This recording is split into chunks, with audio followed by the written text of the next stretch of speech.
बिस्मिल्लाहिर्रहमानिर्रहीम। अस्सलाम वालेकुम टू ऑल माय व्यूअर्स। उम्मीद करता हूँ आप सब खैरियत से होंगे और अल्लाह से दुआ है कि अल्लाह हम सब का हामी नासिर हो। आज जिस टॉपिक पे बात करना चाह रहा हूँ वो है वालिदैन की खिदमत। अगर कुरान और अहादीस का मुतालिया करें तो हमें यही समझ आती है कि वालिदैन हमारे घरों की जीनत हैं, हमारे लिए बाइस रहमत हैं और हमारे घरों के अंदर वो बरकत का बाइस है।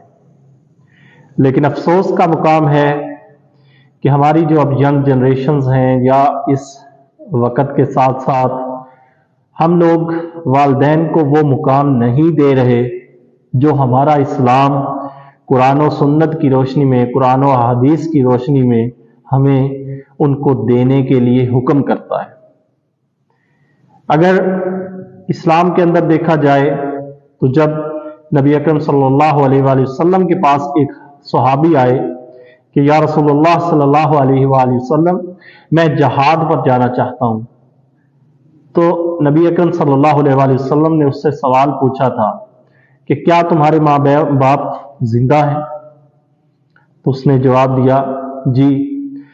तो नबी अकरम सल्लल्लाहु अलैहि वसल्लम ने उनको जहाद पर जाने से मना फरमा दिया। यानी इससे यही दरस मिला कि बूढ़े और ज़ईफ वालिदैन घरों में हो तो जहाद पर बेटा नहीं जा सकता। माँ अगर घर बीमार पड़ी है, वालिद घर में बीमार पड़ा है और बच्चा तबलीग पे जा रहा हो तो ये बिल्कुल भी उसके लिए जायज़ नहीं है।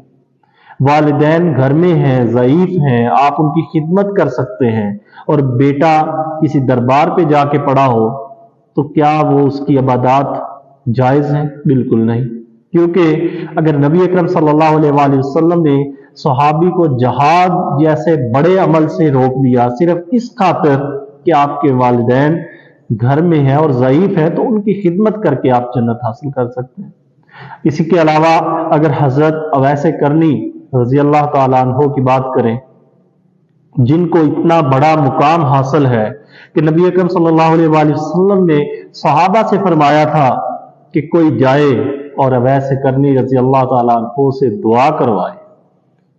तो जब ये मकाम उन्होंने हासिल किया, सहाबा ने पूछा कि आपके लिए हजरत बिलाल इतनी सख्तियों के बावजूद हबशा से आ गए, हजरत सलमान फारस से आ गए, तो वो अगर इतने बड़े आपके मोहब्बत करने वाले हैं तो वो आज तक आपके पास नहीं आए। तो आपने बता दिया था कि आपने फरमाया उसकी बूढ़ी माँ की खिदमत उसे यहाँ आने से रोकती है।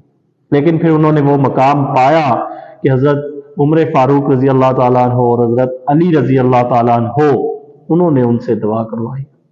अब ये सारा जो रुतबा उनको मिला ये किसकी बदौलत? सिर्फ वो अपनी माँ की खिदमत करने की वजह से। हम तो बड़े ही हम कह सकते हैं कि हम बड़े बदबख्त हैं कि हमारे घरों के अंदर जन्नत मौजूद है और हम बाहर जंगलों में ढूंढते फिरें और हम किसी और जगह पे ढूंढते फिरें। हमारे घरों के अंदर जन्नत मौजूद है। अहादीस में है कि जन्नत माँ के कदमों के नीचे और वालिद को जन्नत की कुंजी करार दिया गया। तो दोनों चीजें हमारे पास हैं, क्यों हम उनकी खिदमत करके अपने लिए राह हमवार नहीं करते? क्यों हम अपना रास्ता उनकी खिदमत करके साफ नहीं करते? अगर एक और मिसाल देखें तो एक बहुत बड़े बुजुर्ग हजरत बायजीद गुस्तामी जो बहुत मशहूर बुजुर्ग रहे हैं, वो अपनी वालदा से अर्ज की उन्होंने कि मेरी वालदा, आप अपने मेरे से हकूक मुझे माफ कर दें तो मैं अल्लाह से अपने हकूक की माफी तलब कर लूंगा। तो उन्होंने माफ किया। उन्होंने कहा जाओ बेटा तुम चले जाओ। आपने 12 साल जंगलों में फिरते रहे, इबादत की अल्लाह को मनाने की खातिर। 12 साल बाद गुस्ताम में से उनका जो गुजर हुआ तो उन्होंने देखा कि क्यों ना मैं आज अपनी माँ से ही मिलता चलूं। तहज्जुद का वक़्त, आधी रात का वक़्त था कि उन्होंने ये सोचा कि मैंने इतने साल अपनी वालदा की खबर नहीं ली, उनसे तो मैंने अपने हकूक माफ करवा लिए, लेकिन आज मैं आया हूं तो आधी रात को उनको तंग ना करूं ताकि वो सो रही होंगी, मैं दिन चढ़ेगा सुबह होगी तो फिर उनसे मिल लूंगा। लेकिन जब वो दरवाजे पे पहुंचते हैं तो वो क्या देखते हैं कि उनकी वालदा तहज्जुद की नमाज में है। اور وہ دعا کر رہی ہے کہ یا اللہ میرا بیٹا آج سے کئی سال پہلے تجھے منانے کے لیے گھر سے چلا گیا، میں نے اس کو اپنے حقوق معاف کر دیے، اے اللہ تو اس سے راضی ہو جا۔ تو حضرت بایزید گستامی یہ چیز سن کے رو پڑے اور زار و قطار رو پڑے اور دروازے پہ دستک دی تو سیدھے اپنی والدہ کے قدموں میں جا گرے اور رو رو کر فریاد کرنے لگے کہ ماں میں کتنا نادان تھا کہ میں اپنے اللہ کو منانے کے لیے جنگلوں میں پھرتا رہا، مجھے یہ تو پتہ ہی نہیں کہ میرا رب تو تمہارے پاس ہے۔ تو یہ ہے والدین کی خدمت، یہ والدین کی شان ہے جن کے صدقے اللہ ہمارے سب سے بڑے بڑے گناہ بھی معاف کروا سکتا ہے۔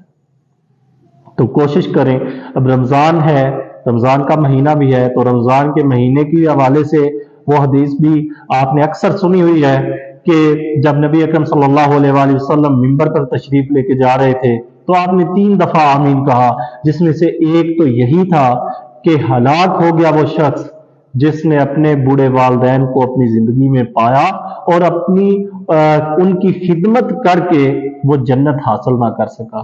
اب یہ سوچیں کہ اللہ کے نبی دعا کریں، اللہ کے نبی دعا پر آمین کہیں اور حضرت جبرائیل علیہ السلام دعا کر رہے تھے، تو اس دعا کی مقبولیت میں کوئی شک ہمیں ہو سکتا ہے؟ بالکل نہیں ہو سکتا۔ تو کوشش کریں کہ جن کے والدین زندہ ہیں وہ ان کی خدمت کریں، ان کی جتنی خدمت کر سکتے ہیں وہ کم ہے، ہم ان کی ایک رات کا بھی حساب نہیں دے سکتے جو انہوں نے ہمارے لیے کیا۔ تو کوشش کریں کہ ان کو اپنی گھروں کی رحمت سمجھیں، کیونکہ وہ ہیں ہمارے لیے رحمت۔ بہت سی مشکلات اور بہت سی مصیبتیں ان کی وجہ سے ٹل جاتی ہیں۔ حضرت موسیٰ علیہ السلام جب کوہ دور پہ گئے، جب ان کی والدہ کا وصال ہو چکا تھا تو اللہ نے بھی فرمایا تھا کہ موسیٰ آج ذرا سنبھل کے آنا، کیونکہ آج تمہارے پیچھے دعا کرنے کے لیے سفید بالوں والی تمہاری ماں موجود نہیں۔ تو یہ ہے والدہ کا مقام، والدین ہمارے لیے باعث رحمت ہیں، تو کیوں ہم ان کی قدر کر کے ہم کیوں درباروں پہ چلے جاتے ہیں لیکن ان سے منتیں منگوا لیتے ہیں، لیکن جو گھر میں ہمارے لیے پیر ہمارے پڑے ہیں، ہمارے والدین، کیوں ہم ان سے اپنی گناہوں اور غلطیوں کی معافی نہیں مانگتے؟ کیوں ہم شرم محسوس کرتے ہیں؟ کیوں ہم ان کے لیے محبت کا اظہار نہیں کرتے؟ جب ہم اپنے دوستوں سے اظہار کر سکتے ہیں، جب ہم اپنے دوستوں سے وعدے اور قسمیں کھا سکتے ہیں کہ ہم بڑا پیار کرتے ہیں، تم میرے سب سے اچھے دوست ہو، تو ہم یہی محبت کا اظہار اپنے والدین سے کیوں نہیں کر سکتے؟ تو کوشش کریں جتنا ممکن ہو سکے اپنی وسعت اور طاقت کے مطابق اپنے والدین کے لیے خریداری کریں، ان کی خدمت کریں، جب بھی ہو سکتا ہے، جتنا ممکن ہو سکتا ہے ان کے لیے خوشی کا سبب بنے، کیونکہ جب آپ کے والد اور آپ کی والدہ خوش ہو کے آپ کو ملتے ہیں تو ان کے دلوں سے جو دعا نکلتی ہے، یقین جانیں کہ وہ دعا سیدھی خدا کے پاس پہنچتی ہے اور اس کی قبولیت میں بھی کسی قسم کا کسی کو کوئی شک نہیں۔ ہم دعائیں کروانے کے لیے کہیں اور جا سکتے ہیں، کسی علماء کے پاس ہم جاتے ہیں، لیکن کیوں ہم اپنے گھروں میں موجود ہمارے جو پیر و مرشد ہیں، ہمارے والدین، ان سے دعا نہیں کرواتے؟ ان کی دعا تو اللہ تعالیٰ ان کے زبان سے نکلنے کی دیر ہے اور اللہ والدین کی دعا قبول فرماتا ہے، کیونکہ جتنی مخلص ہو کے دعا والدین کر سکتے ہیں دنیا میں کوئی نہیں کر سکتا۔ تو کوشش کریں کہ اپنے والدین کا فرما بردار بیٹا یا بیٹی بنے، اور اللہ سے یہ دعا بھی ہے کہ اللہ ہم سب کو اپنے والدین کی خدمت کرنا نصیب فرمائے، اور اللہ سے یہ دعا ہے کہ جن کے والدین سلامت ہیں اللہ ان کا سایہ قائم رکھے، اور جن کے والدین اس دنیا میں نہیں رہے ان کی مغفرت فرمائے۔ آمین۔ جزاک اللہ۔